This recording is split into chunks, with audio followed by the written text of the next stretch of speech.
నమో వెంకటేశాయ. జై శ్రీమన్నారాయణ. అందరికీ నమస్కారం అండి. రేపు శని త్రయోదశి. శని త్రయోదశి రోజున శని భగవానుని ఏ విధంగా ఆరాధించాలి?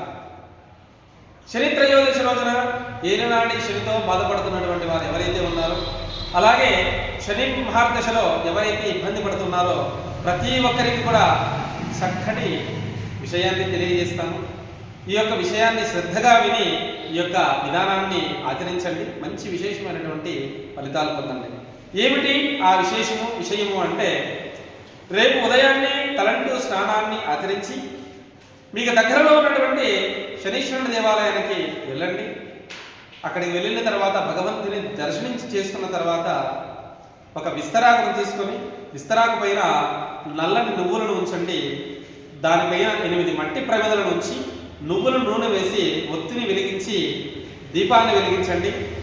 ఆ యొక్క 8 దీపాలు వెలిగించినటువంటి విస్తర ఆకుతో పాటు తీసుకొని మీరు గుడి ప్రదక్షిణ 8 ప్రదక్షిణలు చేయండి. 8 ప్రదక్షిణలు చేసిన తర్వాత ఆ యొక్క దేవాలయంలో ఉన్నటువంటి అర్చక స్వాములకి దక్షిణ తాంబూలాదులతో ఆ స్వామివారికి దీపదానాన్ని చేయండి. ఎవరైతే ఈ యొక్క విధానాన్ని శ్రద్ధగా భక్తితో ఎవరైతే చేస్తారో మంచి విశేషమైనటువంటి ఫలితాలు లభిస్తాయి.